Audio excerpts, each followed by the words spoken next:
സൈഡിൽ ഇരിക്കട്ടെ, ആ ചെറുക്കനോട് അകത്ത് വന്നൊന്ന് നോക്കാൻ പറ. കാരണം നമുക്ക് റെഡിയായി പോകാനൊരു സമയം വേണ്ടേ. അപ്പം അന്ന് ഈ ഒരു ഇഷ്യൂ നടക്കുന്നതിൻ്റെ ഇടയിൽ she said A couple of things. വളരെ മോശമായിട്ടുള്ള കുറച്ച് കാര്യങ്ങൾ പുള്ളിക്കാരുടെ വായി നിന്നു. അതിന് അപ്പനൊന്നായിട്ട് ഒരു ബന്ധമില്ല. ഈ നമ്മളെയൊക്കെ ക്യാരക്ടർ അസാസിനേറ്റ് ചെയ്യുന്ന തരത്തിലുള്ള ഒരു അമ്മുമ്മയുടെ എന്നല്ല, ഒരു മനുഷ്യൻ്റെ വായിന്ന് പോലും വന്നുകൂടാത്ത തരത്തിലുള്ള, എനിക്ക് ഒരിക്കലും ഇതിൻ്റെയൊക്കെ പ്രൂഫും കാര്യങ്ങളും നമ്മുടെ ഉണ്ട്. പക്ഷേ ഇതെങ്ങനെയാണ് നമ്മൾ പുറത്ത് വിടുക? V talking about R on family members. അതുകൊണ്ട് ഈ പ്രൂഫൊക്കെ എൻ്റെ നിന്ന് മാത്രമല്ല, എന്നെ അടുപ്പായിട്ട് പരിചയമുള്ള ആരെങ്കിലും നിങ്ങൾ എവിടെയെങ്കിലും വെച്ച് കണ്ടാൽ വേണമെങ്കിൽ ചോദിച്ചു. Everybody knows what this grandmother of mine told. Unforgivable ആയിട്ടുള്ള ഒരു കാര്യം പുള്ളിക്കാരി പറഞ്ഞു. ഒന്നല്ല, 1-2 കാര്യങ്ങൾ പറഞ്ഞു. Like it was a voice note. പുള്ളിക്കാരി മെസ്സേജ് ആയിട്ട് അയച്ചതാണ്. നമ്മൾ വീണ്ടും വീണ്ടും കേട്ടു.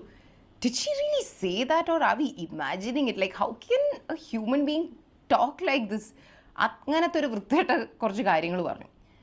അന്ന് വി സെഡ് ബാക്കി അവരുടെ കാര്യങ്ങളൊക്കെ ഹോം നഴ്സും കാര്യങ്ങളും എല്ലാം whatever we supposed to do, അവരുടെ എന്താണ് വൈഫൈ ഇതൊക്കെ അമ്മയാണ് പേ ചെയ്യുന്നത്, അമ്മയാണ് ഇവിടെ ഇരുന്ന് എല്ലാം ചെയ്തുകൊണ്ടിരിക്കുന്നത്. വി ഓൾ കട്ട് റിലേഷൻ വിത്ത് ഹർ. കാരണം വി വർ ലൈക്ക്, ഇങ്ങനെ പറയുന്ന ഇങ്ങനെ സംസാരിക്കുന്ന ഒരു ആളുമായിട്ട് നമ്മൾ എങ്ങനെ ഒരു റിലേഷൻ കീപ്പ് ചെയ്യേണ്ടത്? ഞാൻ പറഞ്ഞല്ലോ, എനിക്ക് ഈ പ്രൂഫൊന്നും പുറത്ത് വിടാൻ പറ്റില്ല. ഈ നിങ്ങളിൽ ആരെങ്കിലും കണ്ടുകൊണ്ടിരിക്കുന്നില്ല, നമ്മുടെ വെൽ വിഷേഴ്സ് ആണെങ്കിൽ എന്തെങ്കിലും എവിടെയെങ്കിലും വെച്ച് എന്നെ പേഴ്സണലായിട്ട് കാണുവാണെങ്കിൽ കമൻറ്റ് ടെൽ മീ. ആരാണെന്ന് ആ വീഡിയോയിൽ പറഞ്ഞ ആ വോയിസ് നോട്ട് ഒന്ന് കേൾപ്പിച്ചു തരുമോ എന്ന് പറഞ്ഞാൽ ഞാൻ കേൾപ്പിച്ചു തരാം. ബിക്കോസ് ഇറ്റ്സ് എ വെരി, കേൾക്കുന്നൊരു ഞെട്ടിപ്പോവും. ഭയങ്കര എൻ്റർടൈനിങ് കാര്യങ്ങളാണ് പറഞ്ഞത്. എന്നെ നേരിട്ട് വന്ന് കണ്ടാൽ പറയാം, എനിക്ക് ഒരു എളുപ്പമില്ല. കാരണം നമ്മളെക്കുറിച്ച് മോശമാണ് പറയുന്നെങ്കിലും ഇല്ലാത്തൊരു മോശം, പുള്ളിക്കാരുടെ ഇമാജിനേഷനാണല്ലോ പുള്ളിക്കാരി. എനിക്കത് കേൾപ്പിക്കാൻ ഒരു പ്രശ്നമില്ല. പക്ഷേ എനിക്കത് ഓൺലൈനിലിട്ടൊന്നും എനിക്കതിനെ നാളെ മറ്റേ വാർത്തയിൽ വരുന്ന രീതിയിൽ എനിക്കിടാനൊന്നും ഒരു താല്പര്യമില്ല. സോ അന്ന് ആണ് we completely cut relation with all of us. My mom, sister, ചിന്നമ്മ, ദീനങ്കിൾ. വി വർ ലൈക്ക്, നമുക്ക് പറ്റില്ല. പലതരത്തിലുള്ള നമ്മൾ ഇവരുടെ എത്രയോ പ്രശ്നങ്ങൾ പോട്ടെ പോട്ടെ പോട്ടെ എന്ന് വെച്ചാൽ നോ. ആൻഡ് ഇതിലെ ഫൺ ഫാക്ട് ഇസ്, ഈ അമ്മുമ്മ എൻ്റെ അടുത്ത് പറഞ്ഞ ഈ ഒരു അമ്മുമ്മ എന്നെ നമ്മളെ പറ്റി പറഞ്ഞ ഈ മോശപ്പെട്ട കാര്യം നമ്മുടെ ഫാമിലി ഗ്രൂപ്പിൽ ഞാൻ ഇട്ടു. സെയിം ലിസൺ, നിങ്ങൾ വേണമെങ്കിൽ ബന്ധം വെച്ചോ, എനിക്ക് ഇനി അമ്മുമ്മയായിട്ട് ബന്ധം വയ്ക്കാൻ പറ്റില്ല എന്ന് പറഞ്ഞ് ഞാനിത് ഗ്രൂപ്പിലിട്ടപ്പം എൻ്റെ ഈ cousin Tanvi also replied saying, oh my God, I don't even know what to say, ഇത് എന്താ പറയുന്നതെന്നുള്ള രീതിയിൽ. So even Tanvi knows why we are not in touch with her very very very clearly. എന്നിട്ട് കാനഡയിൽ നിന്ന് വിളിച്ച് ഒരു വളരെ നാച്ചുറൽ ആയിട്ടുള്ളൊരു വീഡിയോ കോൾ വിളിക്കുന്നു. അമ്മുമ്മയെ കൊണ്ട് പറഞ്ഞു പറയിപ്പിച്ച പോലെ കുറേ ഡയലോഗ്സ്, എന്താണ് എന്നെ വിളിക്കാൻ ആരുമില്ല, ഞാൻ ഈ വീട്ടിലൊറ്റയ്ക്കാണ്, അങ്ങനെ ഇങ്ങനെ. അതെടുത്തിടാൻ തൻവി കാണിച്ചൊരു മനസ്സ് എനിക്കൊന്നുമില്ല പറയാൻ. When she very well knows what this lady has. തൻവിക്ക് അത്ര കൺസേൺ അമ്മുമ്മയായിട്ടുണ്ടെങ്കിൽ വൈ കുഡ്ന്റ് ഷീ ടെൽ അമ്മുമ്മ, അമ്മുമ്മ പറഞ്ഞത് തെറ്റ്, ചെയ്തത് തെറ്റ്, അവരോട് പോയി ഒന്ന് അപ്പോളജൈസ് ചെയ്യും. കാരണം പ്രായമായ ആളല്ലേ എന്ന് വെച്ചാൽ കുറേ കാര്യങ്ങൾ നമുക്ക് പോട്ടെ അങ്ങ് ഫൊഗീവ് ചെയ്ത് വിടാം. പക്ഷേ not everything. Your age is not an excuse to say anything. അപ്പം തൻവിക്കിപ്പോൾ അങ്ങനെയായിരുന്നെങ്കിൽ അങ്ങനെ പുള്ളിക്കാരി എടുത്ത് വന്ന് അപ്പോളജൈസ് ചെയ്യാൻ പറഞ്ഞുകൂടായിരുന്നോ? അപ്പോളജൈസ് ചെയ്തൊന്ന് നല്ലപോലെ ഒന്ന് സോറി പറഞ്ഞെങ്കിൽ നമ്മൾ ആ പോട്ടെ എന്തെങ്കിലും ആവട്ടെ എന്ന് പറഞ്ഞിട്ട് we could have kept A basic contact വിത്ത് ഹർ. അതിനെ പോയി ഒരു വീഡിയോ എടുത്ത് ഒരു ഇതൊക്കെ പറയിപ്പിച്ച് ആ വീഡിയോ എടുത്ത് ഒരു വ്ളോഗർ ഇങ്ങനെ പുറത്തിടുന്നു. അപ്പോൾ ഇതൊക്കെ കാണുമ്പോൾ ഈ ബാക്ക് സ്റ്റോറി മൊത്തം അറിയാത്ത ആൾക്കാർ എന്താ വിചാരിക്കുക, നമ്മളെക്കുറിച്ച് എന്താ ചിന്തിക്കുക? ശരി, ഓക്കെ, ആൾക്കാർ നമ്മളെക്കുറിച്ച് എന്ത് വിചാരിക്കുന്നു എന്നുള്ളതൊരു പ്രശ്നമല്ല. പക്ഷേ നമ്മുടെ ഉള്ളിൽ ഉള്ള ഒരാൾ, നമ്മുടെ ഫാമിലിയിലുള്ള ഒരാൾ, ഇപ്പം തൻവിക്ക് ശരി, she is definitely very consistent with social media with 2 children and all of that. I really appreciate that. ഞാൻ എപ്പോഴും പറയാറുണ്ട് ഷീ ഈസ് വെരി സ്മാർട്ട്. അവിടെ പോയി നമ്മൾ വീഡിയോസൊക്കെ ചെയ്യും. പക്ഷേ തൻവി ഇന്ന് ഈ സോഷ്യൽ മീഡിയ എന്ന് പറയുന്ന പ്ലാറ്റ്ഫോമിൽ തൻവി ആൾക്കാർ അറിയപ്പെടുന്നത് വരെ is because she happen to be a relative. പിന്നെ തൻവി കൺസിസ്റ്റൻ്റ് ആയിട്ട് കോണ്ടന്റ് ഇട്ടതുകൊണ്ടായിരിക്കാം തൻവിക്ക് തൻവിയുടേതായിട്ടുള്ളൊരു ഓഡിയൻസ് ബിൽഡ് ചെയ്തത്. അങ്ങനെയൊക്കെ തന്നെയാണ്.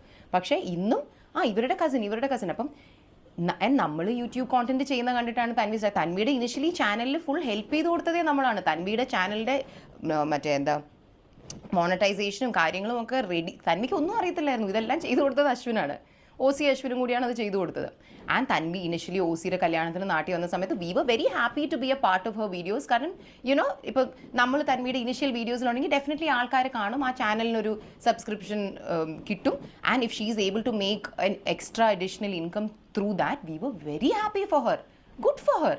അപ്പം നമ്മൾ ഹെൽപ്പ് ചെയ്ത് തൻവി നമ്മുടെ വീട്ടിൽ വന്ന് നമ്മുടെ കൂടെ നിന്ന് ഈ കോണ്ടന്റ് ഒക്കെ എടുത്തിട്ട് ചാനലൊക്കെ ഒരു അത്യാവശ്യം വലുതായി കഴിഞ്ഞിട്ട് അതേ ചാനലിൽ വന്ന് തൻവിക്ക് തന്നെ തെറ്റെന്നറിയാവുന്ന ഫേക്ക് എന്നറിയാവുന്ന ഫോൾസ് എന്നറിയാവുന്ന കാര്യങ്ങൾ നമുക്ക് എഗൻസ്റ്റായി വർക്കൗട്ട് ആകാവുന്ന രീതിയിൽ എടുത്തിടാൻ കാണിച്ച ആ ഒരു മനസ്സ്, it's just very upsetting and disappointing because she's not a random person. Whatever is the family dynamics or the issues we have between us, it's wrong. It's very wrong. So this is the one thing I wanted to say. അമ്മൂമ്മയായിട്ട് ഇങ്ങനെ കുറേ നാളായിട്ട് issues നടക്കുന്നുണ്ട്. അതിനെക്കുറിച്ച് അമ്മൂമ്മയ്ക്കും അറിയാം, തൻവിക്കും അറിയാം. എന്നിട്ടും ഇങ്ങനൊരു performance എന്തിനു ചെയ്തു എന്നുള്ളത് എനിക്കറിയത്തില്ല. തൻവി ഇതിലൊക്കെ റെസ്പോണ്ട് ചെയ്യുന്ന മെസ്സേജസ്, തൻവി അമ്മൂമ്മയെക്കുറിച്ച് അപ്പൂപ്പൻ ഏതോ ഒരു പ്രാവശ്യം ഷുഗർ ലോ ആയി ഹോസ്പിറ്റലിലായി കഴിഞ്ഞപ്പോഴത്തേക്കും തൻവി അയക്കുന്ന മെസ്സേജ് ഉണ്ട്. ഇഫ് നമുക്ക് എന്താണ് എവിടെ എവിടെ എവിടെ അയച്ചിരുന്നു സെയിങ് ഇങ്ങനെ ഈ പറഞ്ഞ പോലെ അമ്മൂമ്മ വിളിച്ച് കാശ് കാശ് കാശ് എന്ന് പറഞ്ഞ് ഉപദ്രവിക്കുന്നു എന്നൊക്കെ പറഞ്ഞിട്ട്. അപ്പോൾ വി ഫെൽറ്റ് വെരി ബാഡ്, കാരണം അവൾ ആ സമയത്ത് പ്രഗ്നൻ്റ് ആയിരുന്നു. അപ്പോൾ അന്ന് തൻവി 12th February 2026 അന്നൊക്കെ അപ്പോഴൊക്കെ നമ്മൾ തൻവിയുടെ സൈഡിലാണ് നിൽക്കുന്നത്. നമ്മൾ പറയുന്നുണ്ട് Tanvi you bother about your health, mind ചെയ്യേണ്ട, വിട്ട് കളഞ്ഞേക്ക്, അവർ ടെൻഷൻ തരുന്നെങ്കിൽ ഫോൺ എടുക്കണ്ട, ഇങ്ങനെയൊക്കെ നമ്മൾ തൻവിയുടെ. അപ്പം ഇത്രയും അപ്പൂപ്പൻ ഹോസ്പിറ്റലായിരിക്കുമ്പോൾ തൻവി വരെ പറയുവാണ് this lady is not giving him peace, he needs to be move separately. ഇതിൻ്റെയൊക്കെ ചാറ്റ് സ്ക്രീൻഷോട്ട്സ് എൻ്റെ കയ്യിലുണ്ട്. Chat screenshot like it's all there. അപ്പം എന്നിട്ട് വന്ന് ഇങ്ങനെ ഒരു നറേറ്റീവ് ബിൽഡ് ചെയ്യുന്നത് I have no words. So അതുകൊണ്ട് ഇപ്പം നിങ്ങൾക്ക് കാര്യങ്ങളുടെ കാര്യത്തിലൊരു അണ്ടർസ്റ്റാൻഡിങ് കിട്ടിയിട്ടുണ്ടോ? ഇനി അതുകൊണ്ട് മിക്കവാറും നമ്മുടെ അങ്ങോട്ടുള്ള അമ്മയുടെയൊക്കെ വീഡിയോസിലാണെങ്കിലും ചിലപ്പോൾ അമ്മുമ്മേനെയോ തൻവീനെയോ ഒക്കെ നിങ്ങൾ കണ്ടു എന്ന് വരില്ല. അപ്പോൾ വെറുതെ വന്ന് അമ്മുമ്മ എവിടെ, തൻവി എവിടെ, അമ്മുമ്മേനെ എവിടെ പോയി എന്ന് ചോദിക്കേണ്ട ആവശ്യമില്ല. മനസ്സിലായല്ലോ അത് എന്തുകൊണ്ട് ഇനി മിക്കവാറും ഉണ്ടാവില്ല എന്നുള്ളത്.